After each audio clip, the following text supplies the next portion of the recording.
How are civil engineering companies handling the transition into a permanent hybrid work environment? In this episode of the Civil Engineering CEO, Jim Salvito, President and CEO of MNS Engineers, talks about how his company understands that when you work remotely in the height of a pandemic, there are a lot of stressors involved. But going forward, it can be a great way to work for the long term. And he's going to talk all about that and a host of other interesting topics related to the civil engineering industry. Before we jump into my conversation with Jim, a quick word from our sponsor, BIGTIME. Oh my God, this is amazing. I love it. Got it. Wow, Dave, this is amazing. This is really, really cool. The software is great. I love this program. These are the real reactions of BIGTIME customers when they first toured the software. BIGTIME gives engineering firms the visibility they need to operate more efficiently and maximize profits. From project creation to client payments, BIGTIME streamlines operations with intuitive budgeting, project management, and invoicing solutions. Schedule your tour of the #1 rated professional services automation software at bigtime.net.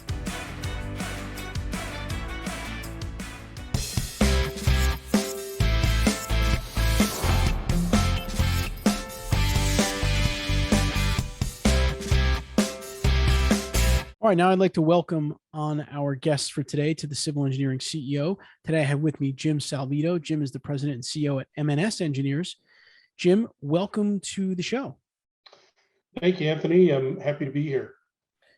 So Jim, you've been a leader for a long time in your firm, a long time in the industry. We're really happy to have you. Why don't you start us off by just telling us about MNS, where you're located, what you do, how many offices you have, just things of that nature. Sure. MNS was incorporated in 1962, so we're celebrating our 60th anniversary as a company this year. We're headquartered in Santa Barbara, California, which is about 90 miles north of downtown LA. We work throughout California for public infrastructure clients, primarily in the transportation and water resources markets. We also provide kind of management services and other technical services to our public agency clients. We have about 8 offices throughout California. We do a lot of construction management work as well. So a lot of our staff are not necessarily assigned to work in an office. They work at a project site, where something's being built. Awesome. That's great. So Jim, you have over 35 years of progressive experience in civil and transportation engineering, construction management, organizational management. You're obviously really integral to the strategy and growth at MNS.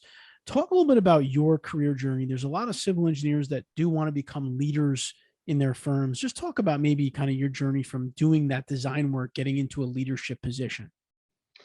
Yeah, for me, it was a very non-traditional path in the engineering world.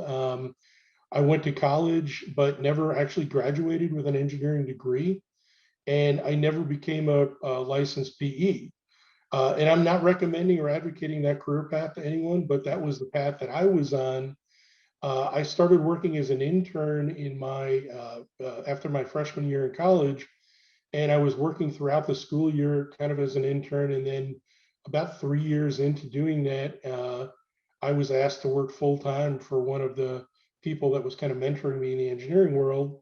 And I decided to take them up on that. And I have regrets about not completing my college degree, but I managed to use the skills that I had at hand and the mentoring and things that I was given to kind of progress in my career and advance into a leadership role. And I think, one of the things I would say is that I probably have a higher level of emotional intelligence and awareness than many engineering type personalities. And I sort of took advantage of that. And I really felt strongly that building relationships with peers and mentors and clients and associates throughout my career was really important. And I feel like that was very contributory to my ability to become a leader in an engineering firm. That's great. And really what you just said speaks a lot to the importance of mentoring in one's career and how much of an impact it really can have. It sounds like you really leaned on that quite a bit, and you kind of utilized that to get to where you are today, which is awesome. So let me ask you about the specific transition into kind of president and CEO of the company. That's obviously a huge step in one's career. And there's a lot, I'm sure, that kind of went through your mind when that opportunity came about. Just kind of maybe take us through that a little bit in your thought process when that became available to you. Yeah, I think, when I started at M&S, we were a very small firm, and we grew. We're about 200 people now, and we've actually grown a little bit even this year. So we're continuing our growth pattern. When I first really started getting into company leadership was probably in the mid 90s.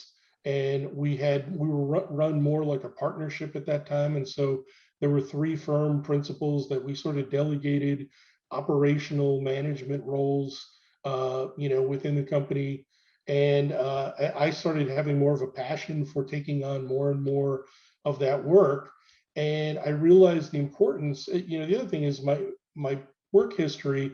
Prior to moving to California, I worked for a couple of larger engineering firms, and I think some of the observations I had about how those firms were organized and managed, some of their processes, how they developed those things, really aided me in helping develop a smaller firm into a mid-sized firm. So I really took advantage of those opportunities.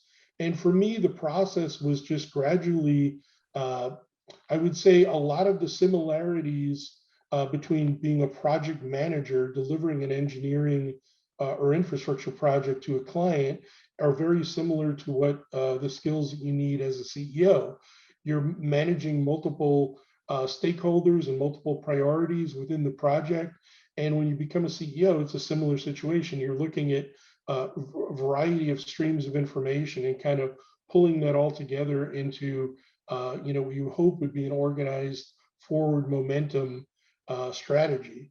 And so I think that for me, learning how to manage all those different competing priorities as a project engineer and then as a project manager really helped me make that transition into being a president and CEO of a company.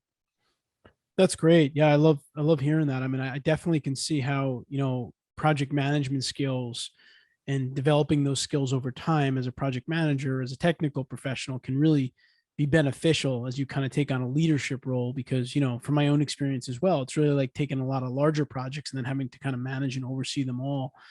And, I can definitely see how that could be beneficial. Jim, what would some of your team members there say that your management style, how would they describe your management style in your words? Well, I would like to think they would say I'm a good coach for them, a good mentor, maybe somewhat more of a visionary style leader. I like to lay out kind of the path forward for everyone and provide lots of context on what I think we're heading for. And then we can talk about the specific paths on how we get to that place. So I think they would feel like I'm a good coach and mentor, but I obviously press for forward momentum. I'm a firm believer in continual process improvement.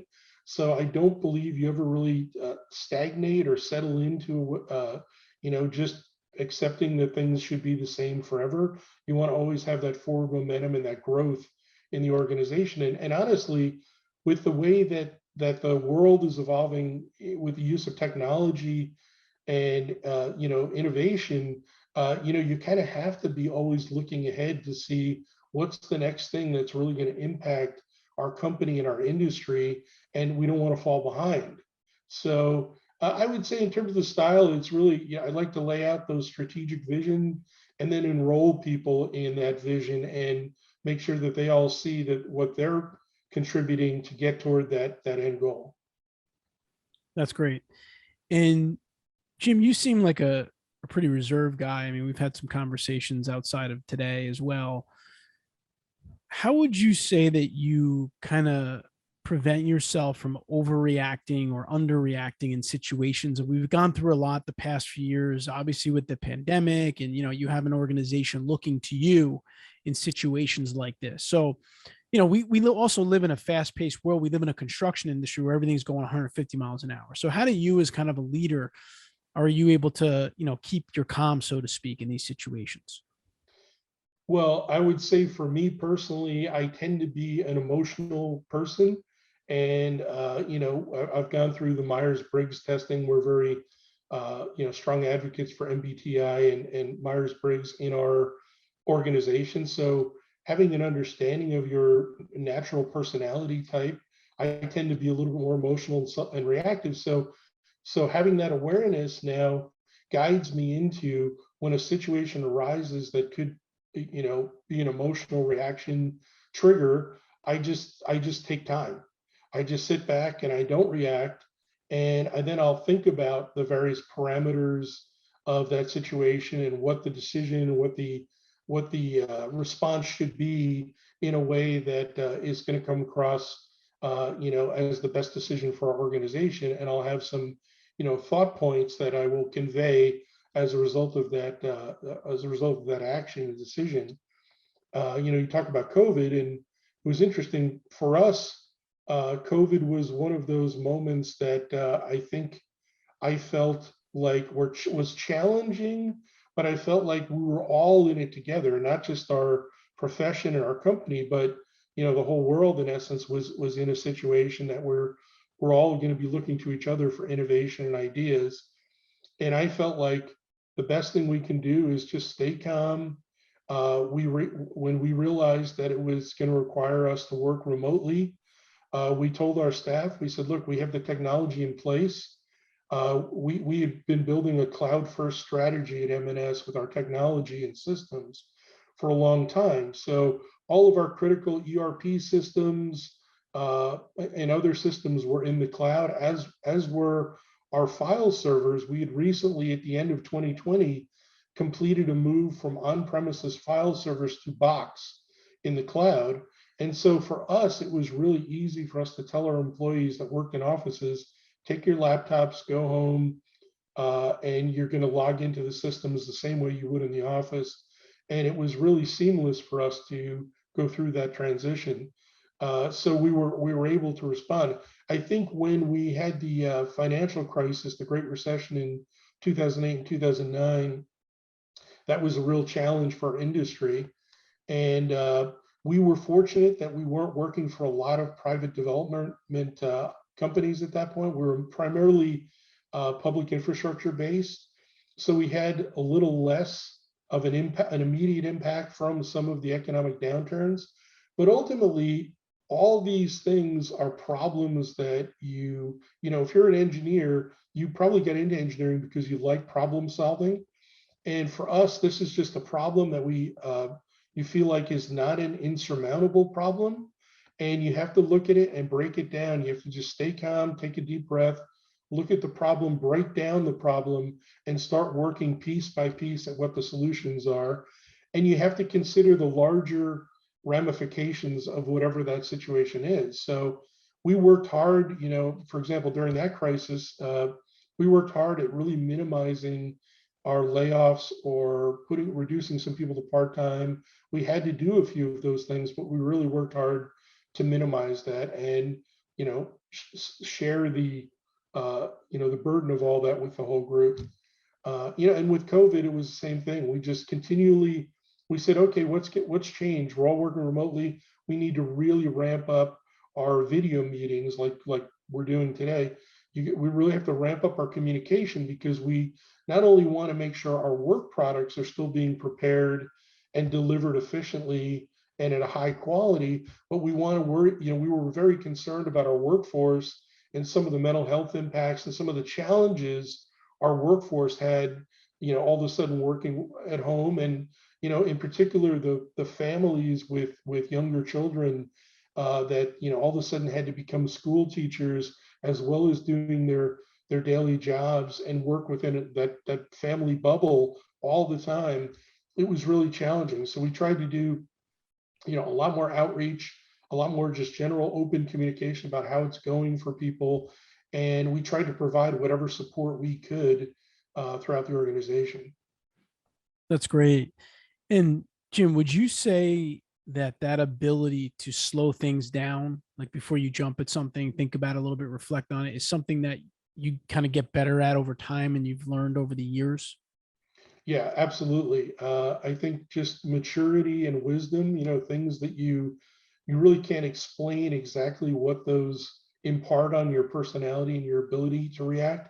But quite honestly, yeah, as I get older and I've had more experience in the role, I've learned that the worst thing you can do is react or overreact or underreact. You want to just really think through every situation and kind of ponder it. So I spend a lot of time, when I'm not quote unquote at work or working, I spend a lot of time just thinking about, what's happening with the company. What are some of the potential challenges that are coming up in the future? How do we mitigate some existing problems we might have? And so thinking about those things really just creates a little more, I guess, calm approach to solving the problems. Yeah, that's great. And I asked that question because I've had the same experience as you. It seems that it gets a little bit easier as time goes on and you have more experiences. For those of you out there that are listening that maybe earlier on in your career, if you find yourself very reactive, I think it's natural. I think it's something that, you're young, you want to get going on your career, you want to jump at things, you want to respond to people. And I think that that's just part of the career journey. I think you may respond too quickly sometimes, you may make a mistake. And like Jim said, that's really how we learn that, next time we got to do it like a little bit differently. So, I don't think just because, Jim's doing it one way and I'm doing it one way, you're going to be at that point. Everyone's got to go through their own career progressions. But the point I wanted to make, right, Jim, is that it's something that's you can learn. Absolutely, you can learn. And I think, one of the things that probably if you became an engineer, you put in all the hard work and you did all the math and science, in college and all the hard work to get here, you're driven to solve problems and learn. And I think that inquisitive nature of kind of learning never stops. I feel fortunate that I've been able to learn from virtually everyone I've interacted with in the profession, and that ability to kind of just learn those things and put pieces together and kind of draw greater conclusions from all that is what we want to do. That's kind of the goal, and that's how you grow and mature in your career and in your life. Yeah, absolutely. I mean, I've had a couple of emails, years ago where I look at them the next day and say, man, I wish I didn't write it like that. Right. But Absolutely. but now I kind of will wait a couple hours after I draft it to kind of give it a reread. And that's just a small example, but I think that drives the point home. All right. So you've talked a little bit already, Jim. You mentioned technology today. You mentioned innovation. Talk a little bit about, how you see technology affecting civil engineering and how, MNS is thinking about it to prepare for that or kind of stay on top of it. Yeah, I think technology is impacting us in a big way. I mean, we talked a little earlier about managing projects and those things. Well, when I get into the industry, there was no computerization of things, and all of our project management we did with large charts and everything manually. So we're really fortunate in today's world to have so many tools available to us to not only manage projects but automate processes and really collect data. I mean, there's so many different streams of information we have the ability to tap into.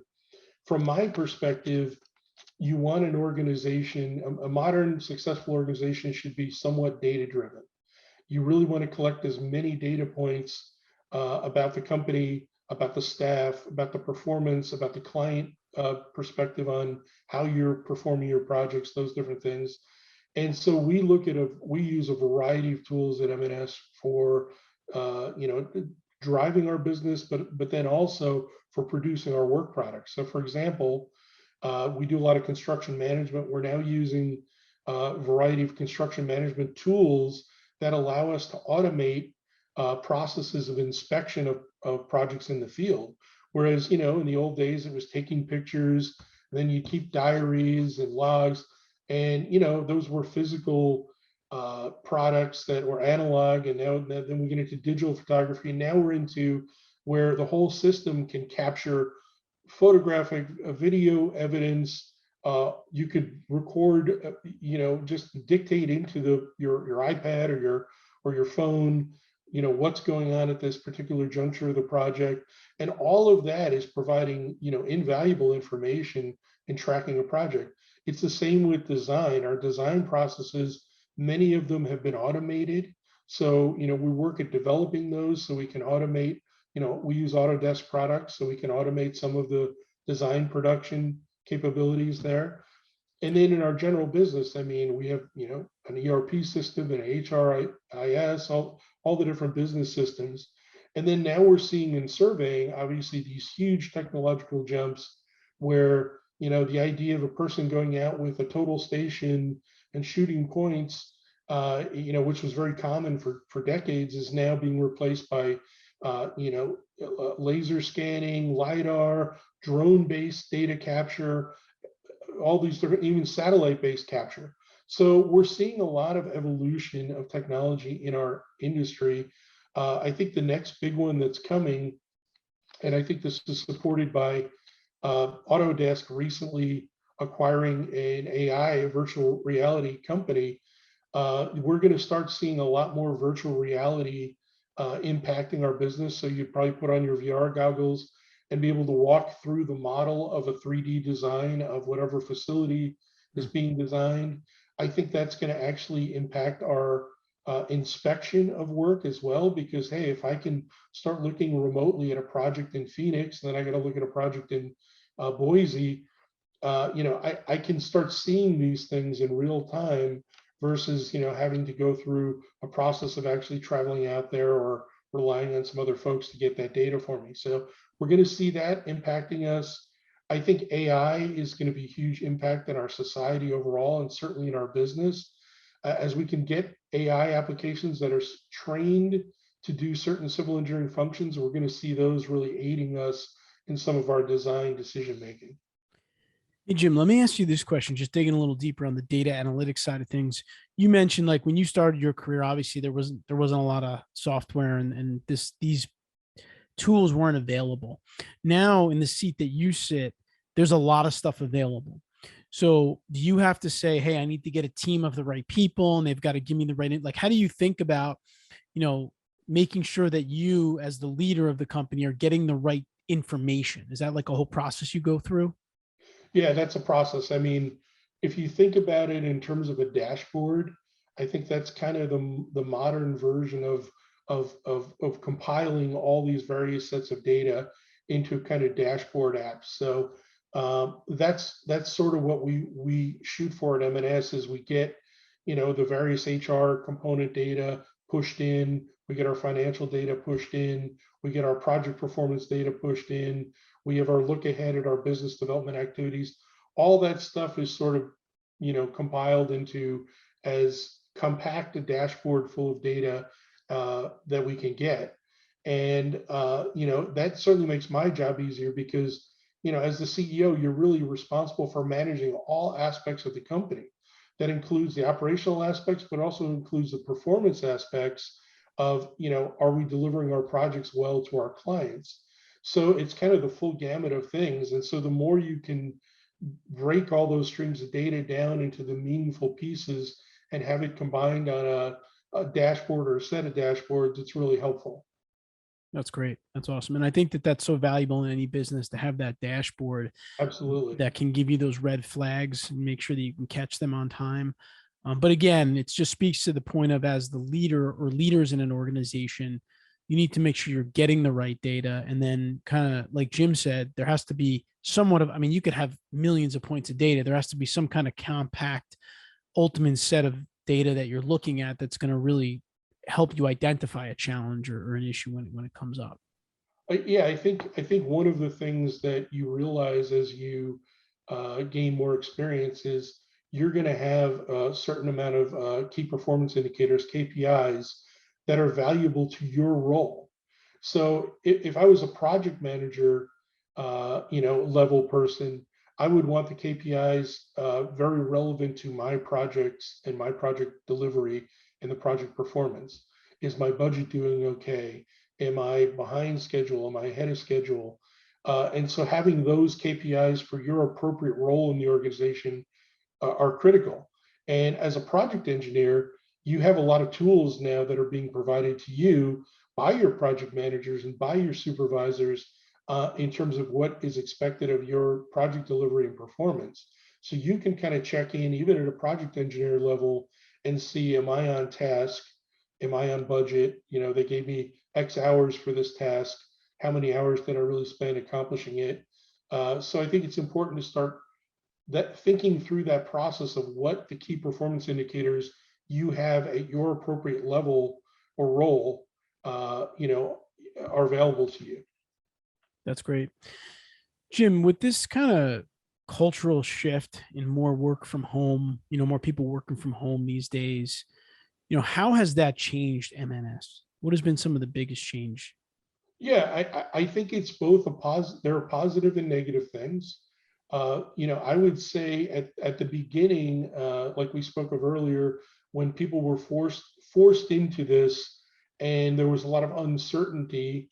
It was before we had vaccinations, and it was when the kids were out of school, and I think there was just a really high level of stress in general in our society, but in our workforce. And so, pushing through that and now looking at what we've learned from working remotely, there's a lot of advantages. Companies have seen, the thing we've seen at MNS is whenever we survey our workforce, the workforce always says, we enjoy the flexibility that MNS gives us. Hmm. So what we've done is we've now, fast forward from when we had the shutdown really about 2 years ago to now, we've said to people, look, we're going to be we're very happy working in a remote or hybrid work environment. We've had a great amount of success, but we're going to allow each employee to determine what works best for them. So if you want to work in an office, we're going to provide you an office where you can go work. If you want to work at home, that's fine, as long as your supervisor feels that the work is being done productively and efficiently and you're okay with it. So for us, I would say that having that flexibility is it's a real great thing. And I think what it's allowing our workforce to do is really program their own work balance. There are people, like if they got to drop their kids off or pick kids up or whatever their family obligations are, they can customize their work around their own personal needs. And they can still perform at very high levels doing that. So we're okay, to embrace that way of working. And I think that that's a differentiator for us against many of our peer companies, particularly some of the larger companies. We're seeing some of those companies really try and push their workforce back into offices. And I think the workforce is not that receptive to it, to be honest. And I think it's going to be a recruiting boon for us when we can recruit people away from the firms that are trying to push people back into the pre-COVID, office tradition. Yeah, for sure. I think it's very attractive for a professional that's been doing it for 2 years now and now has to go back and do something else. And I think something you said there was really important is that working remotely is different when you're under a very stress-filled situation, when there's no clarity of what's going to happen to me tomorrow. Whereas when you're working now in a situation where your company has embraced it, it's a long-term situation. We're putting things in place to make sure you're comfortable and we're getting our projects done.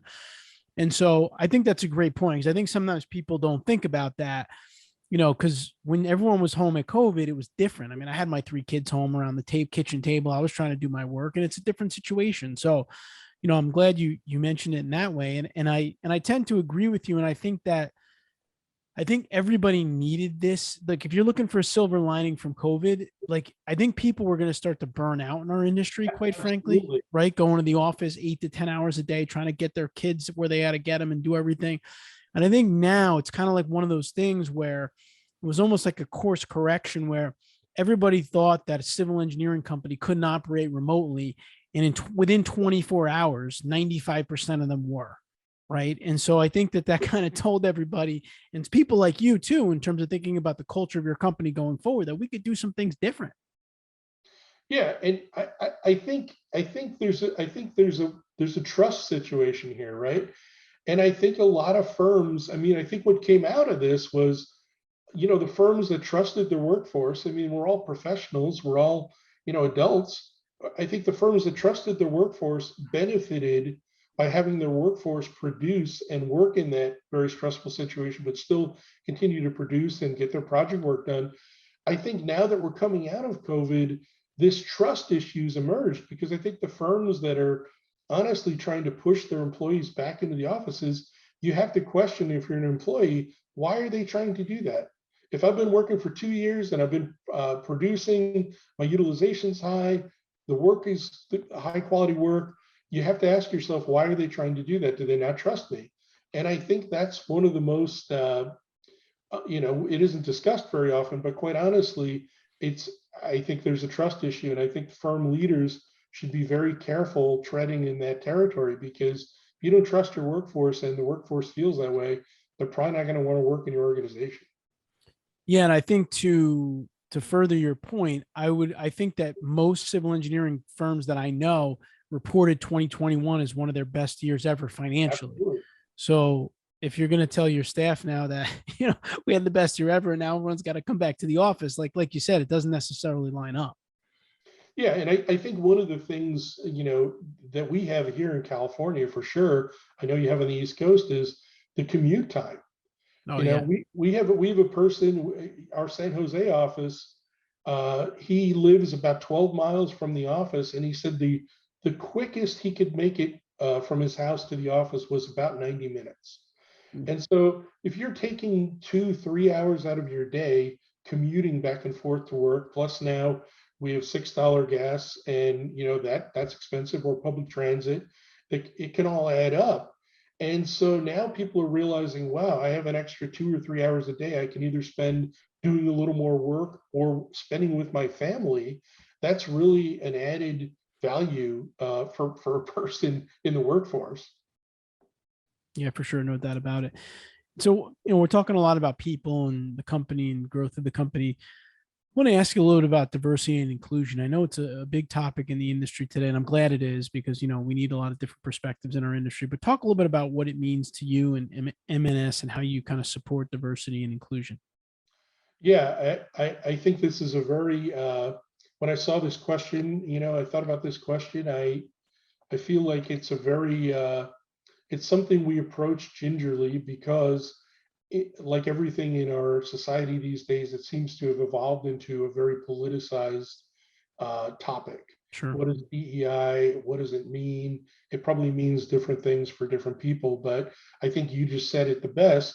I've been a musician for many years, and I've been in various bands throughout my life, and I learned very, very early on in that world, and then in the work world, that collaboration for me feels better than trying to do something by myself. And you realize that the more diverse people with diverse experiences and diverse viewpoints creates a much stronger end result for whatever it is you're working on. So that level of collaboration is really important. So for me, as a white male, I look back and I say, well, let's be honest, guys, white males have had it pretty good for a long time. I personally will acknowledge that I've had a lot of opportunities afforded me that probably non-white males have not had as many of those afforded them. And so I look at it and I say, well, we need a diverse workforce within our company, but also broadly within the civil engineering industry and profession. And we should do everything we can to encourage people that are minorities, people of color, women, to get into STEM careers. And really, we should be encouraging and mentoring those folks in their careers. For MNS, we've been very fortunate. The current ACEC California president, Miranda Patton, who's our chief business development officer, was the first African-American woman to be the president of ACEC California. So we're honored to have Miranda in that role. And ACEC California and ACEC National is taking a lead on DEI programs within our industry. So MNS is kind of following what ACEC is doing in implementing DEI programs at our company. I think that includes a lot more outreach to minority communities, minority professional associations, to really help find our future workforce from within those communities. So I don't think there's a fully defined path to success yet, but I think it's emerging, and I think there's a lot of really smart people working on this problem within our industry. Yeah, I would agree with that. I mean, I think when I started doing this maybe 12, 13 years ago, started working with consulting firms. And when you would go to websites and click on that leadership button, it was often, mostly older white males. But I have to say, and it's not perfect yet, but I have to say over the last few years, I'm seeing a lot of different people on Yeah, those websites, right? So it's we're starting to see improving something. slowly. It's definitely improving. So that's a good thing. And it's glad to hear that, you've kind of hooked into ACEC and you're kind of following along with him. And Miranda's great. We had her on the Civil Engineering Podcast, one of our other shows, and she is really seems to be doing great things. So it's great to hear that. All right. So Jim, I'm going to switch it up a little bit now. I'm going to ask you a couple of questions that we often get from developing civil engineering professionals and just get your take on these. What is the number one trait that you feel is important for civil engineering professionals to have today? If I had to narrow it down to one, I would say passion. Because to me, if you're passionate, when you get up in the morning and you're like, oh, I got all these great things to do today, and you're excited and you're enthusiastic about it, that passion is going to lead you to success. And I always tell our interns, I say, look, if you're passionate about your engineering career, you're going to do really well. If you're not passionate about it, maybe it's not the right career path for you.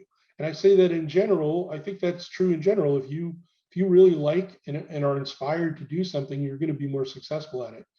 I think you're always learning throughout your career. And I think when you're, entry level or junior engineer, you want to be like a sponge. You want to take in as much information from as many sources, not just your direct supervisor, but your peers, people outside your work group, so other people in the company, other people outside your organization. You want to really just have conversations with them and find out what the experience is like for them. What are the things they learned along the path that were really important for them, and kind of take all that in and really kind of boil it down, distill it down to what will work best for you. That's great. That's great. So how about this question? What if a civil engineering professional asked you, how can I make sure that I'm adding value to my organization? How would you answer that question? I would say start having conversations with your supervisor and with firm principals and the CEO. I would say the one piece I would add to that is understand that the CEO and the firm principals and the leadership in your company are probably very, very busy. So pick a time when it's appropriate, or schedule a time. Say, I would like to have a 15-minute call with you just to ask a few questions about, in general, how I could add value to the organization. And what I find in the engineering profession, I think you would agree, it's an amazing group of mentors. There's a free will to really pass it forward to the next generation. So I think when people understand that you're serious about improving your career and what you can do to add value to the organization, having those dedicated conversations is going to really yield some great results for you, because people are going to, they're going to say, yeah, I have some information I can share with you. And I think more experienced engineering professionals really want to impart that knowledge and that wisdom upon the younger generations that are in our industry. Yeah, that's a really good and an important point. I mean, in my career, whenever I asked for help from my superiors, for the most part, they couldn't wait to help me. Yep. And I think the challenge often is, when you're younger, you sometimes get afraid to ask for that help. So I think it's a really good point by Jim to have those conversations. I know they're not always easy to have. And I think it's just general. It just happens to all of us. I mean, my daughter who's in high school, she's afraid to ask her teachers for help for the same reasons, right? You're just shy, you're not confident, whatever the case may be. So, but usually they can't wait to help you. And Exactly. so I think that that's a really good point on how you can figure those things out. All right, let me ask you this question. Let's imagine for a minute I'm working for MNS and one of the employees, I come up to you and I say, Jim, what's the one biggest challenge that I can solve that would make the single biggest impact on the organization? What would that be? Well, I think we're all dealing with the fact that when we look at the amount of infrastructure work that's needed in the country right now. There's a shortage of engineers and professional workforce. So I think, any way that the younger professionals can inspire the next generations to become civil engineers would be really helpful to the future of our profession. And I think, quite honestly, younger professionals are going to have more of a ability to connect with folks that are in junior high or high school that may be thinking about, what am I going to do for my career? I'm pretty good in science and math. Maybe I should look at a STEM career like engineering. And I think that if they can provide any kind of greater exposure to the younger generations to have an increased level of participation in our profession, that would be a fantastic problem solver for our profession and industry. That's great. Yeah. And, with the Infrastructure Investment and Jobs Act, there's only going to be, the problem's kind of going to be compounded sooner rather than later. And we didn't really even get into that, but that's something that funds are coming down the line now. Absolutely. That's going to be a big challenge for industry.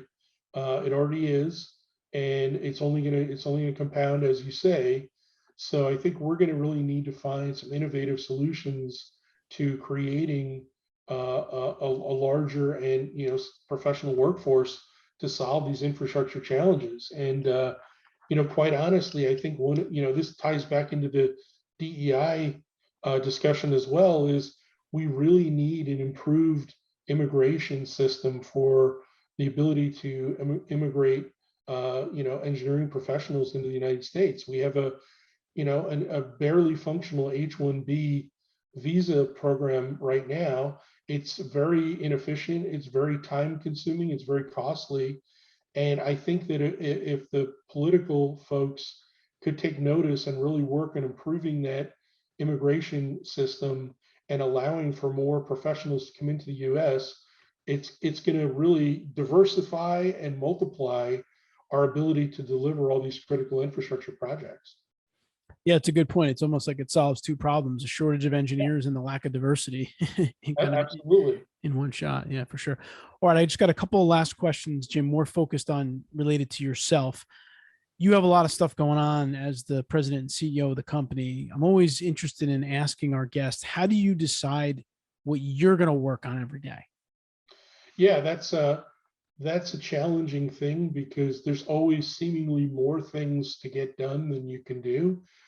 So for me, it's really a process of I like to mitigate the problem of being overwhelmed by really being proactive in how I work with people to get things done. So for example, for us, I'll work with our leadership team, both the technical group leaders and the operational leaders, on an ongoing basis. I have a lot of meetings with those folks throughout the day, throughout the week, and just trying to mentor and get them to be enrolled in the vision of what we're doing as a company, and then trusting them to implement their plans to get us there is really important. So I think that developing people that work for you, the next level down and the second tier down, that really understand what the mission is, those people are going to take on a lot of the things that you don't have to, that you personally, without them there, would have to do.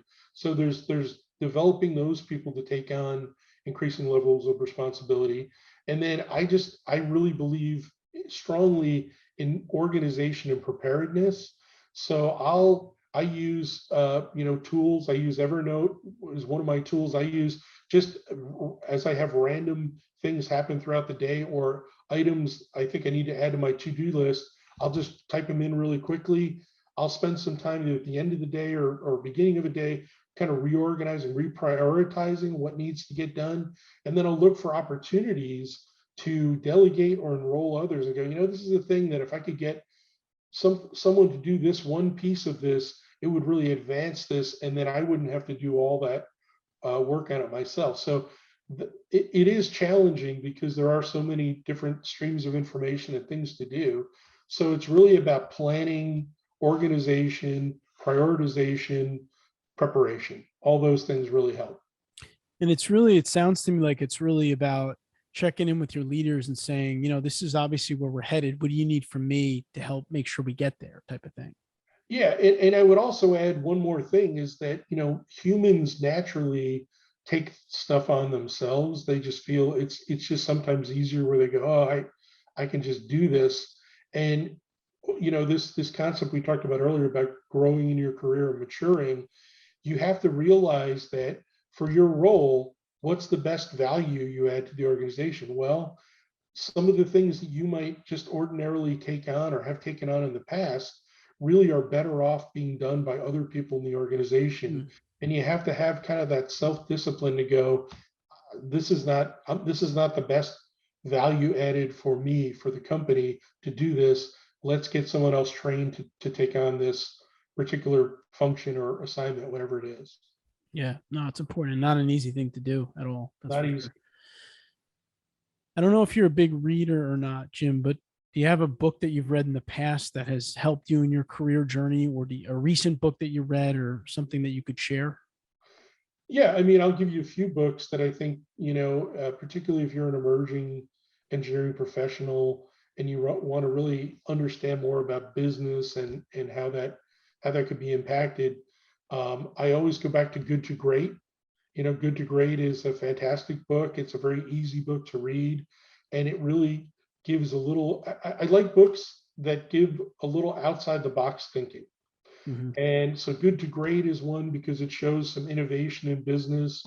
There's another book called Never Eat Alone by a guy named Keith Ferrazzi, which is kind of ironic because prior to COVID, that was sort of a strategy he had. Well, during COVID, you really couldn't go up and start meeting new people and having personal associations. But the concept of extending your network and meeting new people and collaborating and just having a developed network of relationships is a hugely important thing in our industry to be successful. So I always encourage people to embrace that concept.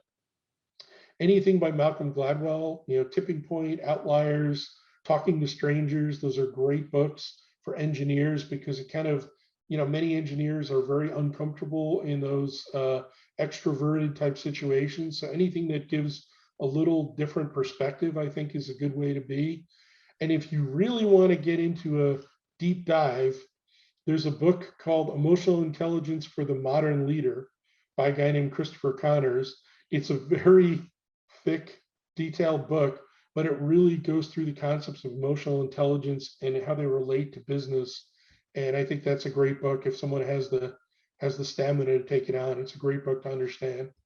Oh boy, I'm gonna have to go to my Amazon cart after this and see if I could tackle it. My wife is always yelling at me because I got a book coming every other day, it seems like, but that sounds great. No, and those are great books. I mean, listen, I always tell people never eat alone if they're trying to work on their networking skills and they're uncomfortable with it.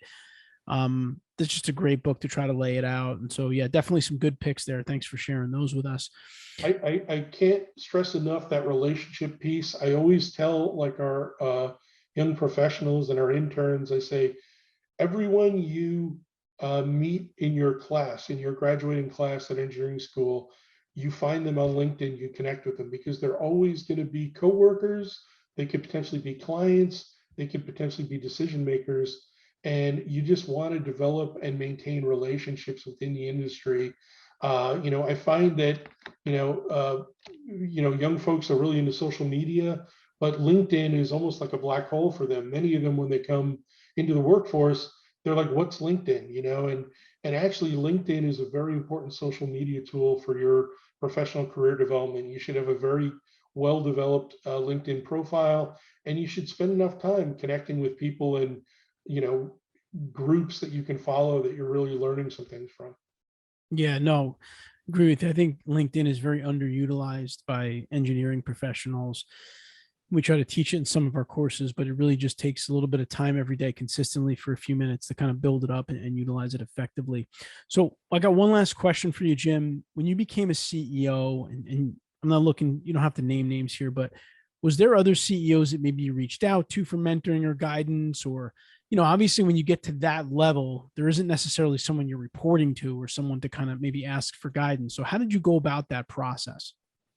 Yeah, I think, you come into contact, back in the older days, like going to conferences, and you meet other firm professionals, CEOs, COOs, CFOs, and you just, start talking about business, and you're talking about how they view business versus you, and you learn things from them.